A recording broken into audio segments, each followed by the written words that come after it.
축복합니다. 하나님은 새 일을 행하시기를 기뻐하시는 것 같아요. 그래서 그 옷도 새 거 사면 좋잖아요. 아닌가요, 여러분들은? 뭐 새 거 사면 참 좋은데 이 홍대 새교회 이름만 들어도 날마다 새로운 것 같아서 너무 좋습니다. 여러분 모두를 축복합니다. 그 다윗은 하나님 앞에 이거 전병호 목사님 사이즈 맡아가지고 굉장히 강대성이 높네요. 다른 분들 오시면, 다른 분들 안 오시나 보죠? 다른 분들, 키 작은 사람들 오면 이렇게 하고 저렇게 하고. 그래도 축복합니다. 그 다윗이 하나님 앞에 이렇게 겸비한다는, 하나님 앞에서 겸비한다는 인생을 살았습니다. 겸비한다는 것이 무엇일까? 그것은 하나님만 참으로 의지하고 그분 앞에서 절대로 흔들리지 않는, 요동치 않는 것, 그것이 겸비된 인생이라 그런다고 말합니다. 우리는 하나님 앞에서 하나님의 은혜를 엄청 많이 받았음에도 불구하고 그분 앞에서 바람 앞에 갈대처럼 흔들리는 것을 산다는 것은 하나님 앞에 정말 우리가 겸비하지 못한 거고, 우리는 요동하는 인생을 사는 거죠. 그래서 다윗은 그 인생이 만만치 않았습니다. 그런데도 불구하고 어떻게 하나님 앞에 겸비하는 인생, 그리고 자기는 요동하지 않은 인생을 살았을까? 인생은 결국 짧게 요약하면 고난과 유혹이라는 두 가지의 그 앞에 직면하는 거죠. 고난이 있든지 유혹이 있든지, 유혹에 빠지든지 고난 때문에 낙심하든지, 그거잖아요. 그죠? 간단히 얘기하면. 다윗은 그 인생에서 죄가 없거나 문제가 없는 인생이 아니었습니다. 만만치 않은 인생이었습니다. 그럼에도 불구하고 다윗은 하나님 앞에서 요동하지 않는 인생을 살았어요. 겸비하는 인생을 살았습니다. 도대체 다윗은 똑같은 인생살이인데 어떻게 그런 삶을 살았을까? 심지어는 사도행전에 보면 바울이 다윗의 인생을 평가하면서 하나님 쪽에서 볼 때는 하나님 마음에 합한 사람이고, 또 세상 속에서 보면 그 시대의 하나님을 쫓았다는 거죠. 이 홍대 앞에서, 이 시대 앞에서 하나님을 쫓아 사는 사람도 살았고, 하나님은 그걸 보면서 이 시대 속에서 그렇게 살아줬기 때문에 이 시대의 고난과 유혹 속에서 요동하지 않은 인생을 살아버렸기 때문에 하나님은 내 마음에 합했다 그랬고, 바울이 평가하기는 그 시대의 하나님 앞에 쫓아 사는 사람을 살았다고 평가했습니다. 바울도 굉장히 부러워하는 삶을 살았습니다. 도대체 똑같은 인생살인데 다윗은 어떻게 그렇게 요동하지 않고 겸비한 인생을 살았을까? 저는 상당히 부럽고, 3000년 전의 사람인데 그 시대 속에서 요동하지 않은 인생을 살아버려서 하나님 마음에 합하게 했고, 바울도 불우한 인생을 살았다는 것입니다. 저는 그런 바울의 삶을 추적하면서 그것이 시편 안에 바울의 문화, 바울의 삶, 바울의 신앙이 다 녹아내려 있다는 것입니다. 그래서 제가 오늘 시간이 허락하는 날 모든 시편을 찾아서 한 절 한 절씩 이렇게 하도록 하겠습니다. 여러분 모두 축복합니다. 강사를 아무나 부르면 안 되죠? 그래서 일단 시편 5편부터 싱주편 할 겁니다. 근데 이제 5편부터 이제 차근차근 도대체 다윗이 어떻게 그렇게 하나님께서 지금도 다윗의 예배를 받고 싶어 하시고 무너진 다윗의 장막을 수축했으면 좋겠다 할 정도로 다윗의 예배, 그 시대를 아는 예배를 어떻게 드렸을까? 시편 5편에 보니까 저는 북경 시골에 있어가지고 성경책이 아직도 옛날 거예요. 그러니까 여러분들이 좋으실 거예요. 왜냐하면 여러분들 눈으로는 여러분의 찬란한 번역본을 보시고 귀로는 올드 버전을 보시면 두 개의 성경책을 읽을 수 있는 기회를 드리도록 하겠습니다. 그래서 제가 읽으면 왜 내 눈으로 보는 것과 다르지 그러지 마시고요. 이게 다양한 거다라고 생각하시기 바랍니다. 축복합니다. 시편 5편에 보니까 다윗이 어떻게 이렇게 겸비한 인생을 살았을까를 보니까 시편 5편에 다윗의 기도가 나와요. 시편 5편은 성경에 기록된 기도에 관한 가르침 중에 가장 아름다운 내용입니다. 왜냐하면 왜 아름답냐면 다윗이 하나님을 찾아 부르면서 먼저 이렇게 얘기합니다. 귀 기울여 주십시오. 귀 기울여 달라라고 부르짖습니다.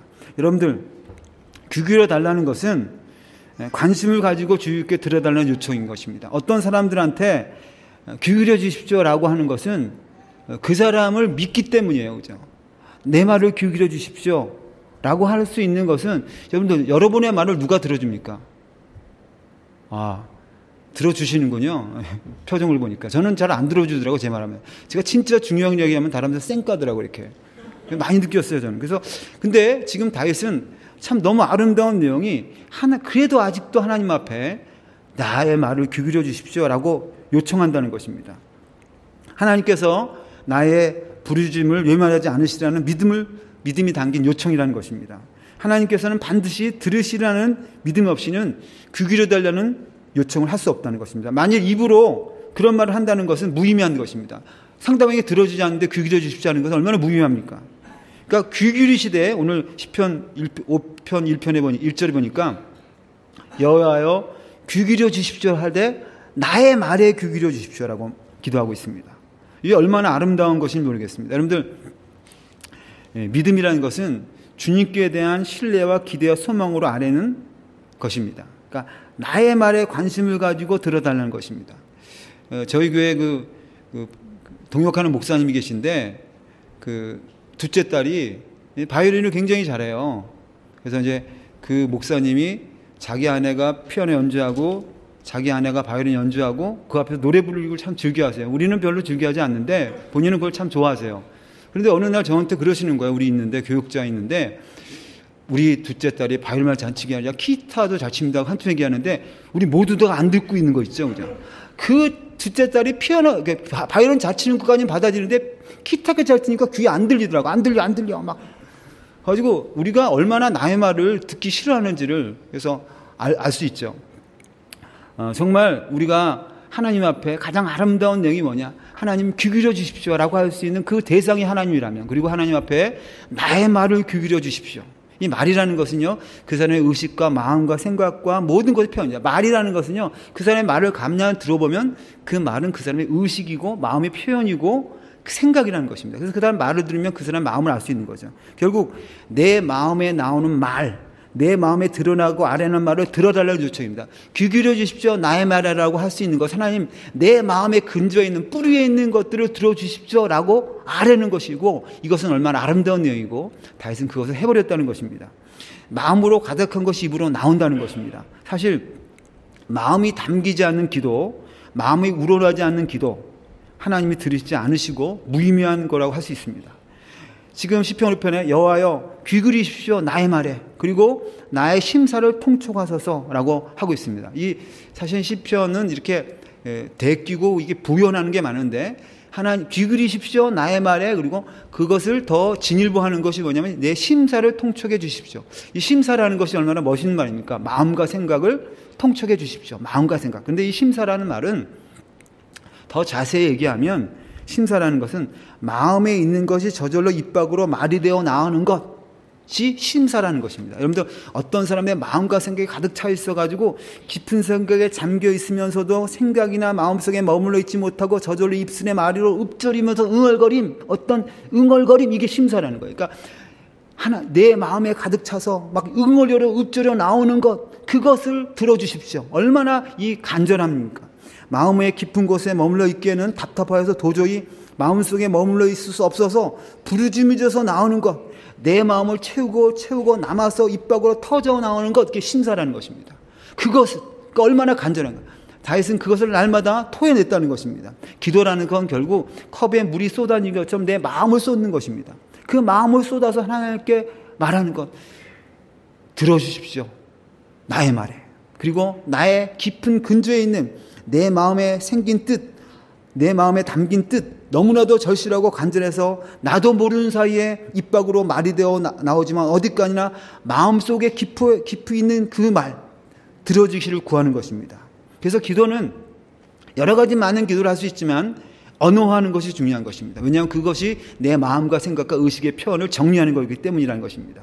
마음의 깊은 곳에서 우러나오는 절절한 호소요, 심령의 말이 입술로 자연히 이어지고 터져나올 만큼 깊고 간절한 아뢰음을 들어주십시오라고 지금 시편 5편 1절에 말하고 있는 것입니다. 마치 한나가 마음이 괴로워서 여호와께 통곡하여 기도하되 속으로 말하면서 입술로 동하고 음성은 들리지 아니하는 것 같지만 간절한 절실한 기도. 나는 마음이 슬픈 여자라 여호와 앞에서 나의 심정을 통한 것, 이 통하면서 그 절절히 기도하는 것, 이것이 다윗이 드렸던 기도라는 것입니다. 하나님께서 내가 아뢰는 말을 들으시되 그 뿌리와 근원의 마음의 깊은 곳에 있으므로 사람의 마음을 살피시는 하나님께서 내 심령의 말에 귀를 기울여 주시기를 내 마음에 부르짖는 말을 헤아리고 알아주시기를 구하는 것, 그것이 기도라는 것입니다. 그러면서 시편 5편의 2절에 보니까 그 기도를 누구한테 드리는가? 사실 기도는 내 가슴속 깊은 것에 절절한 그것에 토해내어는 그것이 기도라면 그 기도를 귀 기울이시고 들으시는 그 대상이 누군가가 시편 5편 2절입니다. 나의 왕 나의 하나님이여 나의 부르짖는 소리를 들으소서. 내가 주께만 기도합니다. 내 심령의 말을 아뢰어 호소하는 대상을 가리켜서 다윗은 나의 왕 나의 하나님으로 호칭함으로 기도를 갖는 의미, 기도는 누구에게 드리는 것인가? 기도 속에 담긴 믿음의 내용이 무엇인가? 여기 보니까 다윗은 내 기도를 나의 말을 귀 기울여 주시는 분, 얼마나 감사합니까? 그리고 나의 모든 깊은 것의 사정도 내가 말할 수 있는, 내 깊은 것을 말할 수 있는 그분이 누구냐? 나의 왕 나의 하나님이라는 것입니다. 나의 왕이라는 것은 나를 다스리는 분, 내 삶을 지켜 보호하시고 이끌어 가시는 분. 다시 말하면 나의 왕이라고 그분을 호칭할 때 내가 자연스럽게 갖는 태도는 내가 순종하고 섬겨할 뿐이라는 것입니다. 그리고 그분이 나의 하나님이라면 하나님은 나를 지으신 분이고 내 존재의 근원이시고 나의 절대적인 주인으로서 내 삶의 목적과 일을 정하신 분. 그 나의 왕 나의 하나님 앞에, 그렇다면 내가 하나님을 나의 왕 나의 하나님을 부른다는 것은 내가 이 기도를 통해서 절대적인 순종과 전적인 섬김을 요구하는 것입니다. 그 앞에 드리는 것입니다. 나의 하나님이라고 불러 시작하는 기도는 절대로 내 뜻을 이루어달라고 하는 기도를 내가 관철시킬 수 없다는 것입니다. 그래서 많은 사람이 이 내 마음의 근저의 뿌리를 가지고 주 앞에 기도하고 토로할 때 사실은 기도하다가 내 뜻을 관철시키려 하다가 하나님 뜻으로 관철로 바뀌는 것이 기도라는 것입니다. 하나님 불러 아뢰는 모든 기도는 예수님께서 기도하신 것처럼 내 원대로 마옵시고 아버지 원대로 되기를 원합니다라는 기도로 마감되어야 되는 것입니다. 동시에 나의 모든 필요를 채우신 유일한 보호자시고 나를 살리시는 영육간의 모든 은혜와 힘이 오직 그에만 나온다는 뜻을 담고 있습니다. 그래서 내가 중심을 토로하지만 그 중심을 토로를 들으시는 하나님 앞에 다시 한번 그분이 누구신가? 기도는 이러한 믿음을 가지고 하나님께 나아가고 아뢰는 것입니다. 이런 믿음은 결국 마지막으로 내가 오직 주께만 기도합니다. 나의 왕 나의 하나님이여 나의 부르짖는 소리를 귀 기울여 주십시오. 그리고 내가 이제 주께만 기도합니다 라고 부르짖는 것입니다. 사실 기도라는 것은 왜 좋은 것이냐면 내 부모나 자식이나 남편이나 아내나 여러 사람에게 알할 수 없는 나의 속사정을 하나님께 말할 수 있기 때문에 너무나 기쁜 것입니다. 그리고 시편 5편에 그렇다면 이 기도를 언제 드려야 되는가? 귀 기울여 주십시오. 나의 말에 나의 속 깊은 심사를 들으시는, 그리고 그 들으시는 하나님이 나의 왕 나의 아버지시고 내가 그 주님 앞에 얘기합니다 라는데 이걸 언제 해야 되느냐? 이 내용을 언제 해야 되느냐? 시편 5편 3편에 보니까 여호와여 아침에 주께서 나의 소리를 들으시리니 아침에 내가 주께 기도하고 바라리이다. 아침이 두 번 반복됩니다. 그러니까 기도는 언제 하는 게 좋아요? 네, 축복합니다. 네, 아침이 두 번 나와요. 그러니까 아침이라는 것은 하나님께서 그의 경건한 자를 지켜 평안히 안식하게 하시는 것 가운데 어두운 밤 시간을 보내고 이제 새날이 시작하려는 즈음에 하나님께 아뢰어 기도하는 것에 대해서 말하고 있는 것입니다. 하루의 첫 시작은 아침을 주님께 아뢰는 기도를 시작하는 것에 대해서 말한다는 것입니다. 여호와여 아침에 귀 기울이십시오. 나의 말에 특별히 아침에 여호와여 아침에 내게 주께 나의 소리를 들려주십시오.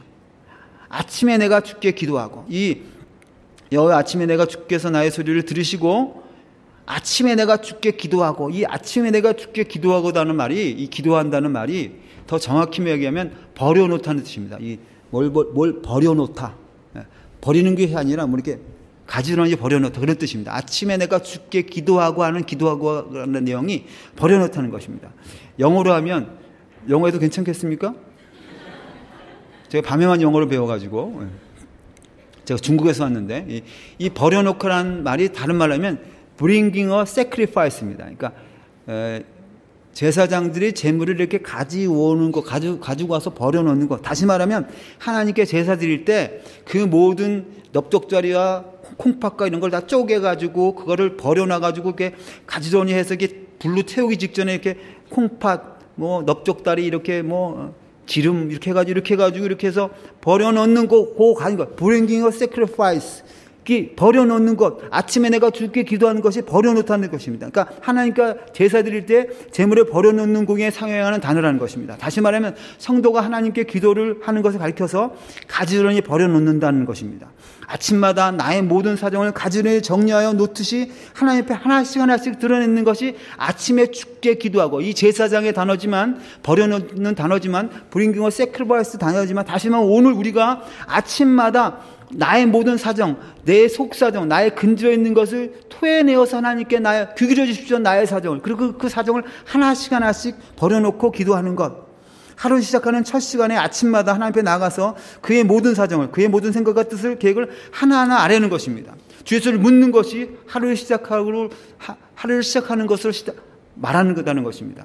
내 것을 태우고, 하나님, 내가 오늘도 내 것들, 오늘도 내가 내 욕정과 내 욕심과 내 것들, 내 욕정들, 내 욕구들을 살 수밖에 없는 것 앞에 하나씩 내어놓고, 가지를 버려놓고, 하나님, 나의 사정을 아랍니다. 하나님, 오늘도 하루 시간과 지혜를 주세요. 주께서 내게 가르칠 말씀이 무엇인지 알려주십시오. 주의 뜻을 알려주십시오. 주께서 원하시는 것이 내 뜻이 아니라 하나님 뜻으로 바뀌게 마감되게 도와주십시오 하고, 오늘 하루 살 수 있는 용기와 수용과 평화를 주십시오. 내가 주께만 기도하고 바랍니다 라고 하는 것입니다. 그래서 3절에 보니까 여호와여, 아침에 내가 주께 기도하고 나의 소리를 들으십시오. 아침에 내가 주께 하고 바라리이다. 이렇게 하나님 앞에 나의 모든 사정을 가져리 놓고 그것을 불태우고, 하나님 오늘도 그렇게 살게 해주십시오라고 간구하고 호소하고 내 마음의 속사정과 근저를 토해낼 때, 그 하루는 하나님께서 오늘도 나에게 어떻게 하시기를 주께 기도하고 바란다는 것입니다. 워치한다는 것입니다. 하나님, 아침에 내가 주께 기도하고 하루 종일 하나님이 내 인생에 어떻게 역사하신지 바라겠습니다. 워치하겠습니다. 이 바란다는 말은 이 파수꾼이 먼 것을 살피면서 무엇이 다가오는지, 어떤 변화와 조짐이 있는지, 징후가 있는지를 지켜보는 것을 뜻한다는 것입니다. 기도하고 바란다. 아침마다 기도하면서 마치 파수꾼이 먼 것을 살피면서 주위를 집중하면서 지켜보듯이 무언가를 바라보고 기다린다는 것입니다. 하나님께서 나의 부르짖음과 기도에 응답하셔서 내게 이루어지는 것이 무엇인지 간절히 바라고 기다리는 것. 만일 우리가 기도했는데 오늘도 하나님께서 나에게 어떻게 하실 것을 바라지 않는다면 그것은 위선적인 기도라는 것입니다.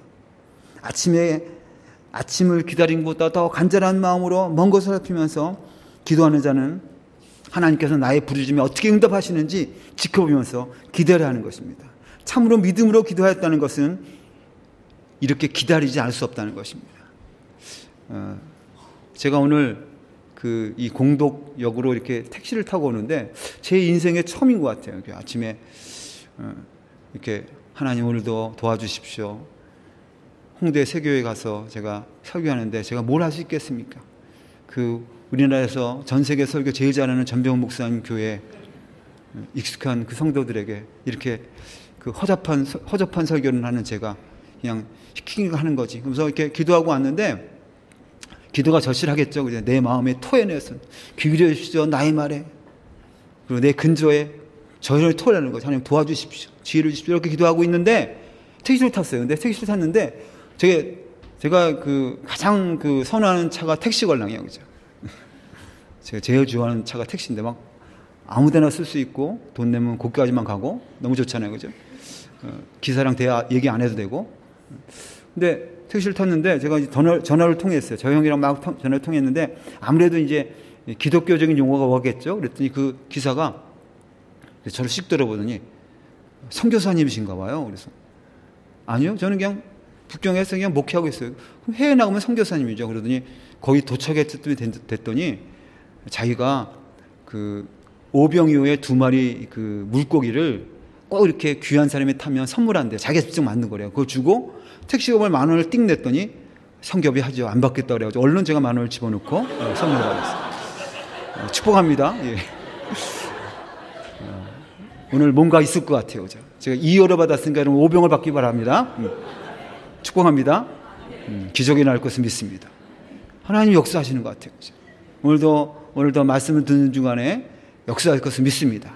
다시 한번 이 시대를 깨닫고 하나님 마음에 합해서 요동치 않는, 어떠한 고난과 유혹 속에도 요동치 않는 그런 다윗과 같은 하나님의 사람들이 이 시간 일어날 것을 믿습니다. 하나님 오늘도 그 사람들 얻으시고 취할 것을 믿습니다. 기도하는 거죠. 그죠? 제가 오늘도 설교를 하면서 그래서 기도하는 것입니다. 우리가 하나님께 구한다면 비록 하나님의 응답이 더디 느껴질지라도 차마 기다리면서 내가 원하는 것과 아닌 다른 것이라 할지라도 거기에 하나님의 선한 뜻을 찾아 깨달으려고 하는 것, 하나님께 다른 것을 주셔도 뭔가 하나님 이거보다 더 큰 걸 주시겠지 하고 기대하는 것입니다. 하나님께 대해서 나의 왕 나의 하나님이라고 믿음으로 고백하는 자는 하루를 하나님 앞에 순종하면서 나의 사정을 가지런히 버려놓고 가르침과 인도하심을 구한다는 것입니다. 하나님은 나의 관계에 응답하신 것을 기다리면서 하루에 하나님의 선하신 뜻이 이루어가는 것을 기대하는 것, 이런 기도는, 이렇게 기도하는 성도에게 허락한 이런 기도는요, 성도에게 허락한 가장 귀중한 특권이요, 강력한 의뢰의 수단이라는 것입니다. 아침마다 이런 기도를 드리고 하나님께 바란다는 것은 하나님 앞에 가장 강력한 은혜의 수단과 특권을 갖고 있는 것입니다.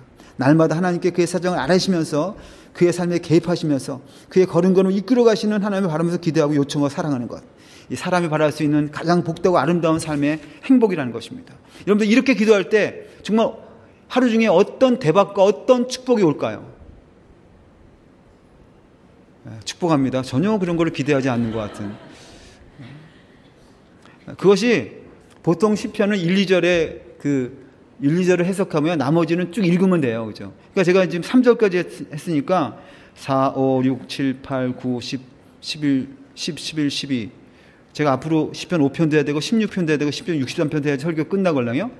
그러면 이게 이제 3절까지 했으니까 설교 언제 끝날지 그죠? 예상이 되잖아요. 그래서 제가 다 깎고 7절 한 절만 읽겠습니다. 도대체 하나님 앞에 이렇게 아침에 주께 기도하고 바라고 주 앞에 나갈 때 하나님께서 내 삶 가운데 어떻게 내가 기대하고 바랄 수 있는가? 7절에 보니까 오직 나는 주의 풍성한 인자를 힘입어 주의 집에 들어가 주를 경외함으로 성전을 향하여 경배하리라. 그러니까 다시 말하면 이렇게 하나님 앞에 내 속상을 아뢰고 나를 하나님께 토하고 하나님 앞에 워치하고 하나님 앞에 가지런히 바라놓고 기도할 때 하나님이 이렇게 이제 그 기대하고 자기의 속사정을 토로하고 하는 자에게 하루 가운데 어떻게 하나님께서 은혜를 주시는가라는 것들에 많은 절이 있지만 7절에 보니까 나는 풍성한 인자를 힘입어서 오늘도 내가 주님을 힘있게 경배하며 예배하며, 여러분들 우리가 예배하고 오늘도 하나님께 기뻐하는 삶을 사는 것은 하나님이 오늘도 은혜를 주셔야 돼요. 풍성한 인자를 주셔야지 쫓아서만 살 수 있다는 것입니다. 오늘 우리가 하나님 앞에 하루를 설 수 있는 조건은 나의 의로움이 아니라 하나님의 인자하심이라는 것입니다. 그 인자하심을 오늘도 풍성하게 느끼면서 오늘도 하나님 앞에 즐거워하면서 하나님을 기뻐하며 산다는 것입니다. 축복합니다. 오늘 기뻐하는 것이 여러분의 힘인 것을 믿습니다. 그런데 그 기뻐하고 오늘도 하나님 예배할 수 있는 힘이 뭐냐? 이렇게 하나님께 기도할 때 하나님께 풍성한 인자를 부어주신다는 것입니다. 여러분들 이 인자라는 말은, 이 풍성한 인자라는 말은 사실 구약성경 전체에서 가장 많은 용례를 갖고 있는 말입니다. 그러니까 하나님이 우리에게 퍼붓는 모든 은혜와 모든 축복과 사랑을 가리켜서 인자라고 합니다. 이 인자라는 말을 히브리어로 헤세드라고 그러는데, 이 헤세드가 상당히 이렇게 너무 많은 용례가 있기 때문에 사실 이 말의 뉘앙스를 자체를 딱 한마디로 말하기 되게 어려운데, 보통 얘기하면 이것입니다. 남편과 아내와의 관계 속에서, 왕과 신하의 관계 속에서 자연스럽게 기대되는 어떤 것이 아니라, 그러니까 남편과 아내 속에서 마지못해 하는 것들, 그런 건 헤세드라고 그러지 않아요. 그러니까 이제 저희 아내가 있는데, 저희 아내가 이름이 은자예요. 은자. 인자가 아니라 은자예요. 앞에 성까지 붙이면 참 이상해요. 전은자. 그 동생 이름은 전은이에요. 그래서 제가 장애자 설교를 하고 있으니까요. 전은자, 전은이, 눈먼자, 병든자. 전은자예요. 전은자. 근데 이제 성 빼고 은자인데, 우리 아내가 제가 주일날 사부 설교를 해요. 참고로 저는 목회하는 목사입니다. 이렇게 목사님이에요. 아시나? 근데 북경에서 목회를 하고 있는데, 이제 주일날 사부에 설교를 하는데, 그래도 우리 아내가 아침을 안 해줘요. 그러니까 남편과 아내 속에서 정상적으로 이렇게 해주는 것은 인자가 아니에요. 인자가 아니에요. 저는 그 정상적으로 해주는 것도 못 받고 사는 사람이에요. 그죠? 근데 어느 날 2주 전이가 3주 전에요. 이게 제가 막 주일날 잠을 자고 있는데 아침에 6시 반에 어딜 나가는 거예요. 그러더니 그 패스트푸드점이 상당히 멀리 가서 아침에 그 햄버거를 사온 거예요. 이런 게 인자식에 뱉은 은자식에 뱉은 인자입니다. 그죠? 정성적인 관계 속에 병성정에서 늘상 하는 것이 아닌 그걸 뛰어넘는 어떤 것. 은자가 인자. 아주 헷갈리네. 은자가 인자를 베푸신. 제가 너무 놀랐어요. 막 그날 너무 감동스러워가지고 어떻게 우리 아내가 은자 씨가 이렇게 인자를 베푸나. 남편과 아내와 왕과 신하 속에서 자연스럽게 어떻게 기대되는 것, 정성적인 것이 아닌 그것을 뛰어넘는 어떤 것. 그러니까 우리 아내는 평생 아침을 안 해주다가 그날 패스트푸드 사준 거니까 저는 엄청난 인자를 느꼈어요. 우리는 하나님께 그럽니다. 하나님, 인자를 베풀어 주십시오. 하나님, 그 하나님과 나 사이에 오늘도 그 인자가 필요합니다. 하나님과 나의 관계 속에서 그 풍성한 인자를 베푸십시오. 라고 우리가 구하는 거죠. 그 인자, 헤세드의 사랑. 그런데 인자가 뭐냐면 그러면 하나님 뭐라 하면 너는 그러면 내게 인자를 행해라. 근데 우리가 어떻게 하나님 앞에 인자하게 할 수 있습니까? 그래서 우리가 하나님 앞에 하는 인자는 그걸 경건이라고 합니다. 그러니까 하나님의 인자를 깨달으면 우리는 경건할 수밖에 없어요. 더 하나님 앞에 나갔습니다. 하나님이 내가 풍성한 인자를 베푸면 오늘 뭐야? 오직 나는 주의 풍성한 인자를 힘입어서 주의 집에 들어가 주를 경외함으로 성전하여 경배할 수밖에 없는. 그래서 이 헤세드는요, 영어 성경에 loving kindness라고 되어 있어요. 그러니까 사랑하는 중에 베푸는 친절, 사랑과 친절과 호의. 그러니까 다시 말하면 이 헤세드라는 단위가 얼마나 대단한, 인자라는 단위가 얼마나 크냐면 하나님께서 이스라엘에 베푸신 모든 은혜를 통합해서 하나님께서 이스라엘에 베푸신 그 모든 은혜를 인자라고 합니다. 그 자비와 하나님의 자비, 긍휼, 구속, 선택. 그래서 주의 인자는 생명보다 낫고 주의 인자는 진실하고 주의 인자는 진리고 주의 인자는 성실하고 주의 인자는 영원하고. 그러니까 그 하나님이 인자를 베푸는 거, 오늘 하나님과 나 사이에 베푸는 그 인자, 그 풍성한 인자를 오늘도 부어주신다는 것입니다. 누구에게? 아침마다 주 앞에 가지런히 버려놓고 bringing a sacrifice에서 하나님 귀 기울여 주십시오 나의 말에 라고 하는 주 앞에 기도하는 자에게 이 변하지 않는 사랑을, 인자를 부어주어서 오늘도 우리가 하나님 앞에 요동치지 않고 변하지 않는 인생을 살게 하시는 삶을 주신다는 것입니다. 오늘 읽었던 시편 16편도 바로 이런 점에서 어떻게 다윗이 요동하지 않은 인생을 사는 삶을 살았는가, 겸비한 인생을 살았는가 할 때 그 해답을 주는 말씀입니다. 오늘 시편 16편 8절 보니까 내가 여호와를 항상 내 앞에 모시며 그가 내 우편에 계심으로 내가 요동치 않는다.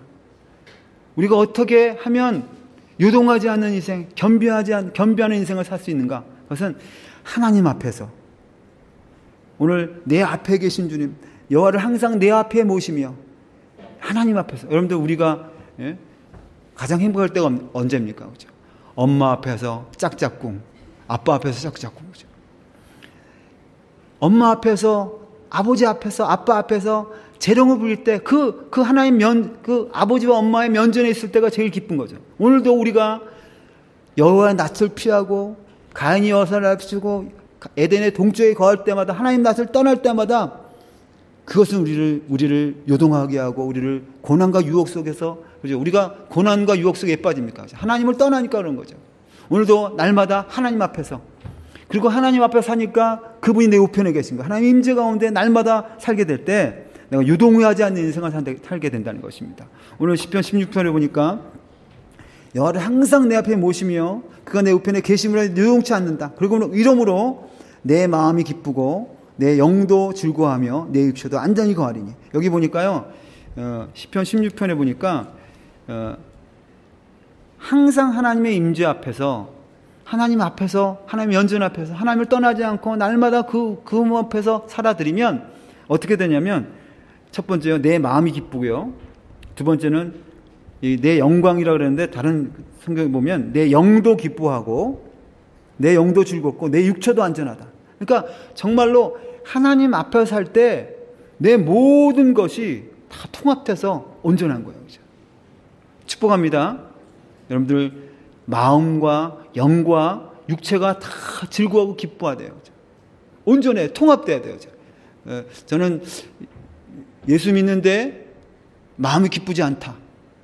예수를 잘 믿는데 내 영이 축복이 없다. 내 육체가 건강하지 않다. 이거 다 연결되어 있는 것입니다. 그죠? 정말 하나님 앞에 겸비하고 요동치 않고 하나님 앞에 살 때 하나님 앞에서 하나님이 우리에게 풍성한 것을 이 주시되 인정와 함께 주는 우리의 진정한 것이 기쁨이라는 것입니다. 기쁨. 여보 보세요. 시편 16편 마지막 절에 보니까 주께서 생명의 길로 내게 보이시니 주의 앞에는 기쁨이 충만하고 주의 우편에는 영원한 즐거움이 있나이다.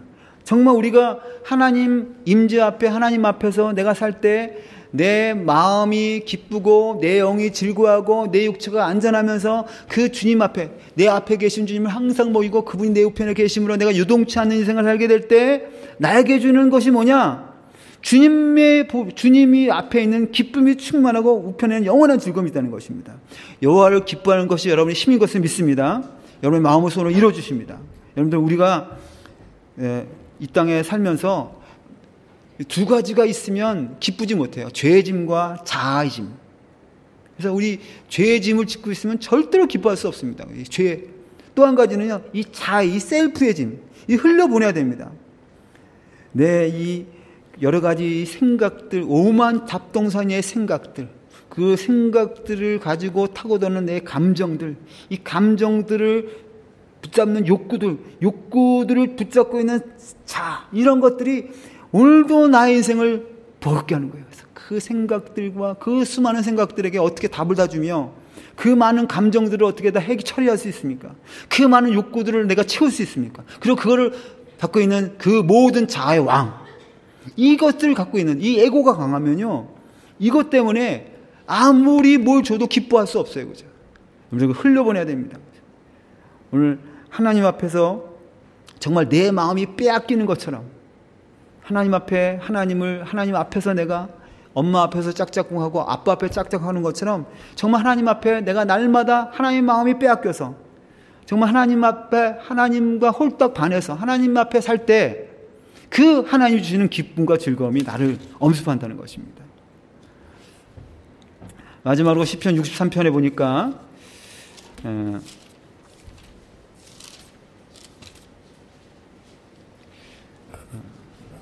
시편 63편 3절에 보니까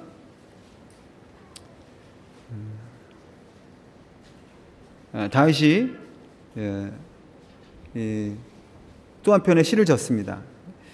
다윗이 아침에 기도해서 하나님의 인자함을 받았기 때문에 요동치 않은 인생을 살았다면, 그리고 하나님 앞에서 예배자로 살았더니 기쁨이 충만해서 요동하지 않는 인생을 살았다면, 다윗이 어떻게 또 그렇게 이 땅에서 고난과 유혹 가운데 빠지지 않고, 유혹에 빠졌지만 그러나 또 시험에 들지 않고 고난 속에서도 그렇게 낭망하지 않고 살았던 것이 뭐냐?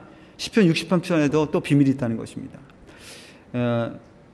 사실 이 시편 63편은 잘 알다시피 유대 광야에 있을 때, 이렇게 좋은 성경책은 이렇게 돼 있어요. 대거로 치고 다윗의 시, 유대 광야에 있을 때.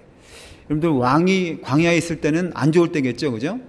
왕이 예루살렘 성전에 자기 왕궁에 있어야지 왜 유대 광야에 있습니까? 그러니까 하도 유대 광야에 있을 때 그 참혹한 시절에 지은 시입니다. 그러니까 다윗이 자기 인생에 여러 가지 많은 고난과 유혹과 시험이 있었지만 그 중에서도 가장 압권은 자기 아들 압살롬한테 하루아침에 모범당해서 그 쫓겨나는 그날이었습니다. 바로 그날, 그 밤에 지었던 시가 시편 63편입니다. 그죠?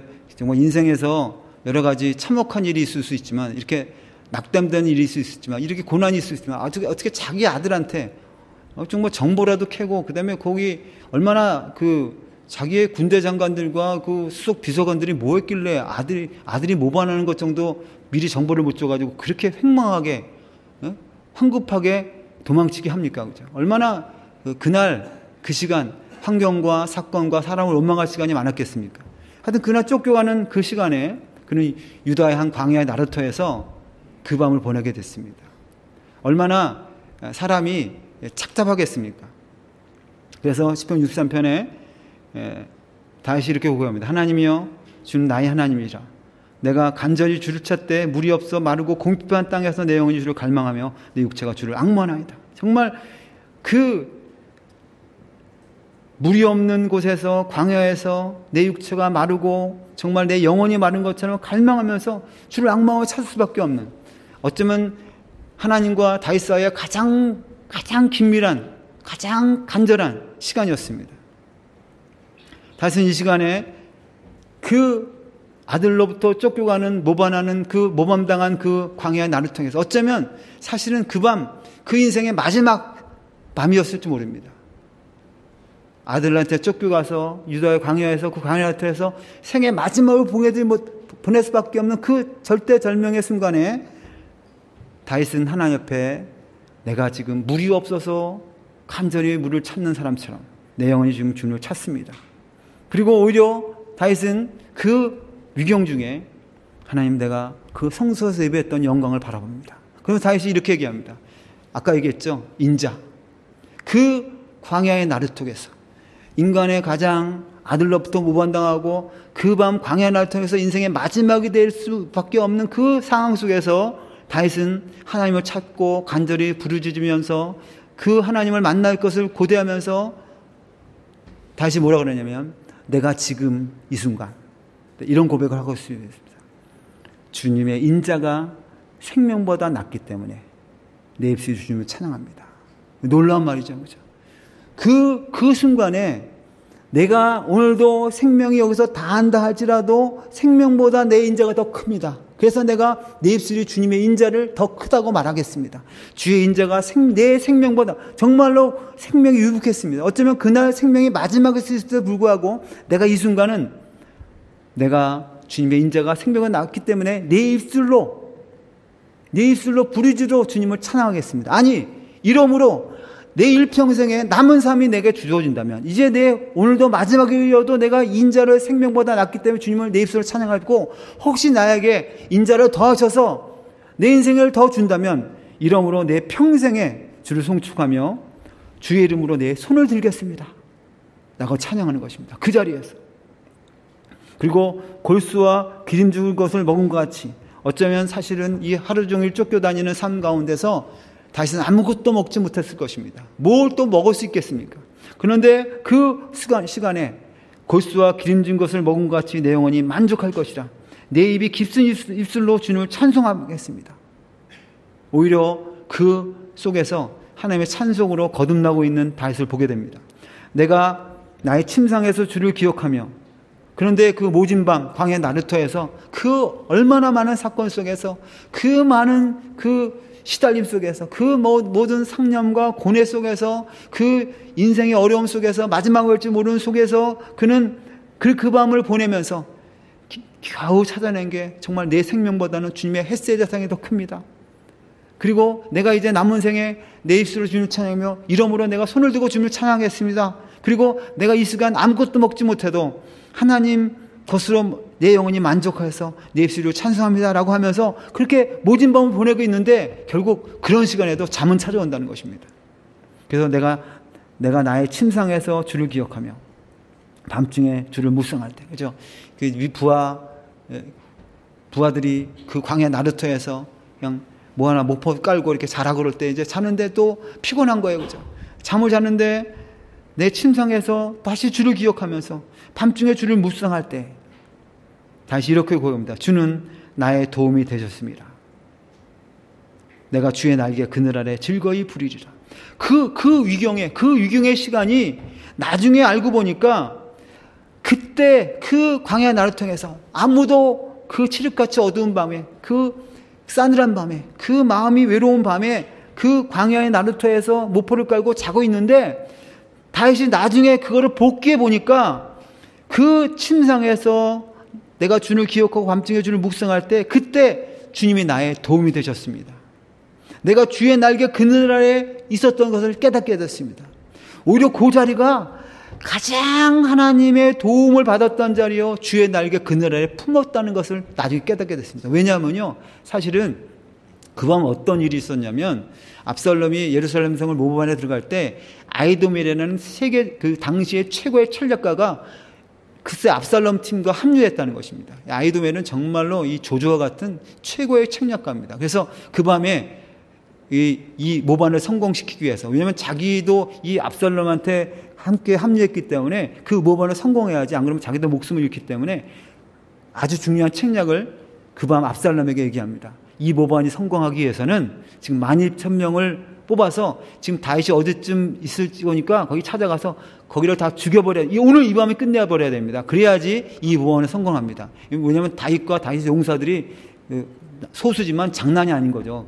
포스가. 그래서 어쩌면 다시 힘을 붙이고 한 뒤에 다시 오면 그들에게 정통성도 있고 이 압살롬은 정통성이 없기 때문에 바로 이 밤 12,000명을 급파해서 죽여버려야 됩니다라는 그런 책략을 막 그 밤에, 지금 뭐예요? 모포를 깔고 주의 날개 그늘에 있고 하나님이 나의 그 날개 그늘이었던 그 시간이 바로 실제로 그런 시간이었어요. 바울은 그날 목숨을 잃었던 바로 절대절명의 시간이었습니다. 아히도멜의 책략을 들었다면 바로 그날 120명이 급파해서 그 아무 저항도 없는 자리에서 광야에서 댕그랑 그 아히도멜의 그 압살롬의 12,000명의 군사 앞에 목숨을 끌어야 될 그 자리였어요. 그 자리에 그 모포를 끌고 자는 자리가 목을 끊고 죽어야 될 자리인데, 그 시간에 바로 아히도멜의 그 책략을 얘기했을 때 놀랍게도 다윗의 친구 중에 한 후세가 몰래 위장 전입해서 그 압살롬의 군단에 합류했습니다. 그래서 후세도 책략가이기 때문에 아니 그러지 말고 지금 줄 필요 없다. 지금 전력을 낭비할 필요가 없다. 나중에 시간이 지난 다음에 지뢰변을 할 때 그때 죽여도 늦지 않는다. 그런데 놀랍게도 하나님이 섭리하셔서 그 아히도멜의 책략을 듣지 않고 이 후세의 책략을 받아서 그 밤 12,000명을 급파하지 않고 결국 놀랍게 살게 됐다는 것입니다. 그래서 다윗이 오늘 이 하나님, 내가 침상의 주를 기억하고 밤중에 주를 묵상할 때 주는 나의 도움이 되셨습니다. 진짜 그 밤 나는 아무것도 모르고 그냥 순전하게 하나님을 찬양하고 있었지만 그 밤 하나님은, 내가 하나님을, 주님의 인자가 생명보다 낫습니다. 그래서 내가 내 입술을 찬양하겠습니다. 아니 내 이름으로 함으로 내 평생에 나한테 시간을 주신다면 내 평생에 손을 두고 주님을 찬양하겠습니다 라고 하고 있을 때, 바로 그 밤이 다윗에게는 가장 중요한, 하나님이 가장 내 인생의 가장 위경 속에 하나님의 가장 큰 도움이 나타났고, 하나님이 나의 주의 나의 그늘 아래서 즐거이 나를 안으시고 보호하셨다는 것입니다. 여러분들, 우리 인생에 돌아간다는 것, 그 밤, 그것이 가장 귀중한 시간이고 나의 가장 하나님이 주시는 축복이라는 것입니다. 아멘. 저희 교회가 그 몇 년 전에 4년 전인가요? 교회 건물을 졌어요. 멋있게. 막 이 체육관도 있고요. 막 이렇게 음악당도 있고요. 막 카페도 있고 학교도 있고 엄청나게 큰 공간을 졌어요. 북경에다가. 축복합니다. 제가 좀 가난하게 생겼나요? 졌는데 교회를 못 들어가게 됐어요. 못 들어가게 하는 거예요. 중국 정부에서. 여차여차해서. 그래서 엄청 힘들었어요. 지금까지 힘들어요. 아니 어떻게 이럴 수 있나. 많은 돈을 들여가지고, 우리가 해외에 있는 교회이기 때문에 사실은 재정을 집중하기 어렵고, 또 성도들이 다 돌아가기 때문에 한국으로 돌아가시고 딴 데로 돌아가시는 것이 아니라 한국으로 귀국하시기 때문에 이 교회가 자기 교회다 그러지 않아요. 그래서 우리가 참 집중해서 다음 세대를 위해서, 또 그런 이 다니엘 비전 센터 청소년들을 위해서 공간을 만들자 그래가지고 그렇게 거기까지 해둔 것도 힘든데 예배를 듣고 못 들어가는 거예요. 그러니까 이제 그것이 1년, 2년, 3년 되니까 이제 슬슬 이제 말은 안 하지만 이런 분위기예요. 여기 리더십이 누구야? 지도자가 누구야? 어떻게 이렇게 잘못된 판단을 해서 이렇게 예배당을 이전하지도 못하고 이렇게 재정을 낭비하고 이렇게 패배하고 실패하는가? 참 그런 지금도 해결되지 않는 부분이 있어요. 왜 이럴까? 그런데 만약에 제가 그렇게 생각해요. 만약에 우리 교회가 그 건물로 싹 들어갔으면 엄청 교만하고 엄청 정신없이, 정말 우리가 얼마나 끔찍합니다. 지금 못 들어가니까 그것 때문에 첫째, 교회는 건물이 아니다. 축복합니다. 교회는 건물이 아니다. 그러면 뭔가 교회 본질이 무엇인가? 그걸 계속 생각하게 되면서 그 어려우니까 돌아가니까 광야 이스라엘 백성의 이 세대가 바로 이 해변길로 가면 11길인데 이미 킹스웨이 왕의대로 돌아가기 때문에 모압 암몬 이 족속들이 있어서 그걸 그들이 허락하지 않으니까 돌아가다 보니까 요단 동편을 만났죠. 동편에 시온과 옥 왕을 죽여버려서 사실은 가나안 땅만 아니라 요단 동편 땅까지 크게 얻게 된 거잖아요. 돌아간 것 때문에. 잘 모르시나요? 네. 그런 게 있어요. 하여튼 돌아간. 우리도 이 엄청 돌아가는 시간 속에서 돌아가서 예배당 쑥 들어가면 되는 걸 가지고 3년 먹으면 못 들어가니까 이걸 돌아가는 걸 통해서 어떻게 세상에 어떤 일이 지금 생각해도 뭐 홀린 것 같아요. 아니 어떻게 이렇게 예배당을 지어놨는데 돈도 지금 엄청 다 들어갔는데 어떻게 이렇게 그걸 못 들어갈까? 그 21세 교회에서 우리 교회까지 8km 정도뿐이에요. 8km인데 그걸 못 들어가는 거예요. 못 들어가는 거. 그러면서 못 들어가니까 더 우리가 낮춰지게 되고요. 우리의 본질을 되찾게, 우리 돌아보게 되고, 회개하게 되고요. 기도하게 되고요. 말씀을 보게 되고요. 그러면서 점점 교회의 본질이 무엇인지 우리를 회복하게 되고요. 그래서 만약에 지금 거기를 들어갔다면 큰일 날 뻔했어요. 안 들어가는 게 얼마나 감사한지.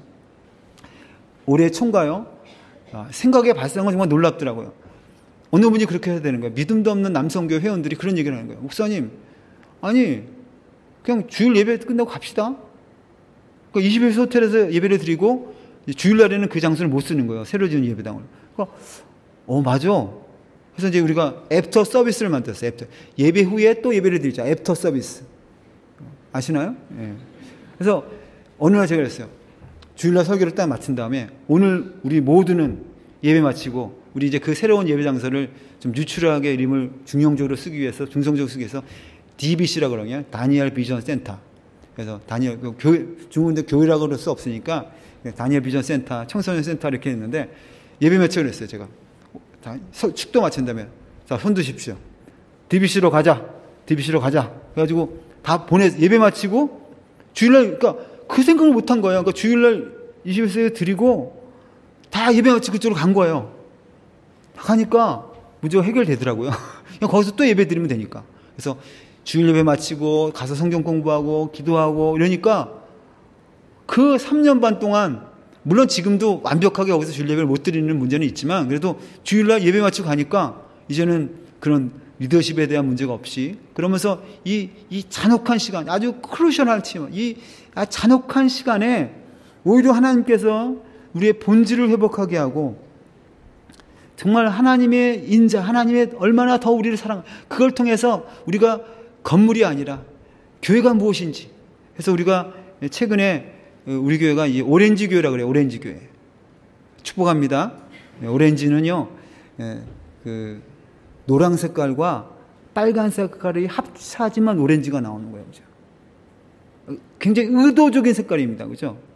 그래서 사실은 원래 당근이 까만색, 하얀색이었었어요. 그런데 하도 안 먹으니까 어떤 농부가 그걸 의도적으로 당근 색깔 오렌지를 만든 거예요. 여러분들 농구건이 원래 그 까만 색깔이었었는데 하도 농구가 발전 안 해서 오렌지 걸로 바꾼 거예요. 그래서 농구가 발전한 거고요.